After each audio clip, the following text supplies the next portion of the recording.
सबै मन्त्रालयको ब्लुप्रिन्ट तयार गर्न सचिव र मन्त्रीहरूलाई प्रधानमन्त्रीको निर्देशन।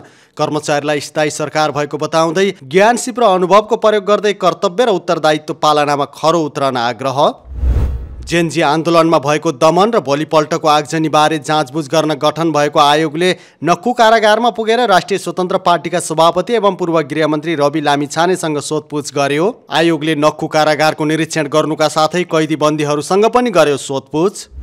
प्रधानमन्त्री सुशीला कार्की लगायत उच्च सरकारी अधिकारी र नेपाल उद्योग वाणिज्य महासङ्घ अध्यक्ष चन्द्रप्रसाद ढकाल सहितको छलफलले डेडिकेटेड लाइनको विवाद समाधानका लागि निकाल्यो मध्यमार्गी प्रस्ताव। 28 किस्ताको एक किस्ता बराबरको रकमलाई किस्ताको रूपमा नभई विवादित रकम मानी धरौटीका रूपमा बुझाएपछि काटिएको विद्युत लाइन तुरुन्त जोडिने, तर उद्योगी भन्छन् समस्या समाधान हुँदैन। डेडिकेटेड तथा ट्रङ्क लाइन विवादमा दुई उद्योगले विद्युत नियमन आयोगमा दिए उजुरी। पञ्चकन्या स्टिल र पञ्चकन्या प्लास्टिकले बक्यौता रकमको 5% सेवा शुल्क बुझाएर आयोगमा उजुरी दिए। महाधिवेशनको विषयलाई लिएर नेपाली कङ्ग्रेसमा विवाद चुलिँदै संस्थापन पक्ष र इतर पक्षको छुट्टा छुट्टै भेला।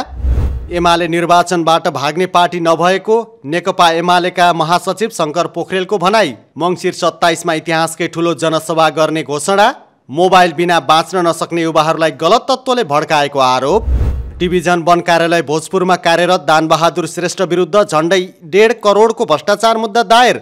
डिभिजन वन कार्यालय इलाममा डिभिजन वन अधिकृतका रूपमा कार्यरत रहँदा श्रेष्ठले पदीय अख्तियारीको दुरुपयोग गरी अकुत सम्पत्ति आर्जन गरेको अभियोग। दोलखाको एलुङ्ग्री क्षेत्रमा हिमपैह्रो जाँदा 3 जनाको मृत्यु, कम्तीमा 5 जना बेपत्ता। उक्त समूहमा केही विदेशी पनि रहेको दोलखाका सहायक प्रमुख जिल्ला अधिकारी औलाख बहादुर आलेको भनाई।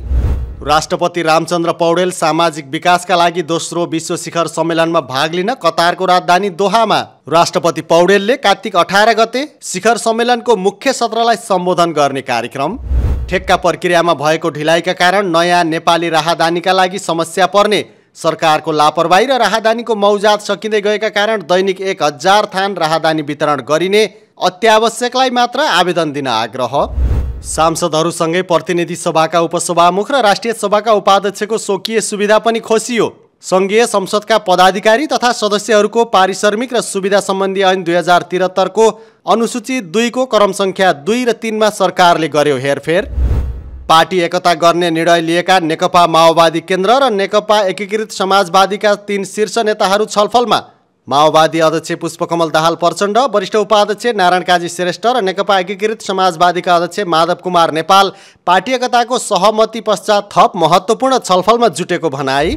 सोमबार नेप्से परिसूचक 8.24 अङ्कले घटेर 2622 अङ्कमा कायम। कारोबार रकम 9 अर्ब 20 करोडबाट घटेर 6 अर्ब 5 करोडमा सीमित। मुक्तिनाथ कृषि कम्पनी र एक्सल डेभलपमेन्ट बैङ्कको मूल्य भने 10% ले बढ्यो। नेपाल प्रहरीका 5 जना प्रहरी वरिष्ठ उपरीक्षक एसएसपीहरूलाई प्रहरी नायब महानिरीक्षक डिआइजीमा बढुवा। एसएसपीहरू भूपेन्द्र खत्री, सानुराम भट्टराई, ओम अधिकारी, शेखर खनाल र अभिनारायण काफ्लेलाई डिआइजीमा बढुवा गर्ने गृह मन्त्रालयको निर्णय। बाढी पहिरोका कारण अवरुद्ध बनेका राजमार्ग अन्तर्गत 5 वटा सडक अझै अवरुद्ध। सङ्खुवा सभाको भोटखोलामा कोशी राजमार्ग, इलामको मेची राजमार्ग, रसुवाको गोसाईकुण्ड गाउँपालिकामा नेपाल चीन जोड्ने राजमार्ग, रसुवामा रहेका पासाङ लामु सडक र मुस्ताङमा पर्ने जोमसोम कोरोला सडक खण्ड अझै अवरुद्ध। चीनसँगको अन्तर्राष्ट्रिय व्यापारिक नाका रसुवागढीमा निर्माणाधीन बेली ब्रिज 1 महिनाभित्र सञ्चालनमा आउने।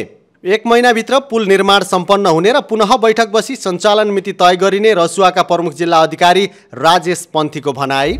भदौ 23 र 24 को आन्दोलनका क्रममा घाइते भएका र मृतकका परिवारको नाममा अर्थ मन्त्रालयले अहिलेसम्म 12 करोड 80 लाख रुपैयाँ निकासा गर्यो। सुरक्षा निकायका लागि नेपाल प्रहरी र सशस्त्र प्रहरी बललाई सवारी साधन खरिदका लागि कुल 68 करोड 35 लाख रुपैयाँ थप बजेट। श्रम रोजगार तथा सामाजिक सुरक्षा मन्त्रालयद्वारा मलेसिया सरकारबाट आएको 10 बुँदे मापदण्डबारे म्यानपावर व्यवसायीको धारणा माग। मलेसियाले पठाएको मापदण्ड कार्यान्वयन नहुने र यसबारे मलेसियासँग कूटनीतिक रूपमा छलफल गर्ने सरकारको निष्कर्ष। भारतको तेलङ्गानामा बस र ट्रक ठोक्किँदा 21 जनाको मृत्यु, धेरै जना घाइते, बसमा करिब 70 जना सवार रहेको अनुमान। र उत्तरी अफगानिस्तानमा भूकम्पमा परि मृत्यु हुनेको सङ्ख्या 20 पुग्यो। मृतकको सङ्ख्या बढ्न सक्ने अनुमान। भूकम्प प्रभावित क्षेत्रमा राहत र उद्धार कार्य जारी रहेको स्थानीय अधिकारीको भनाई।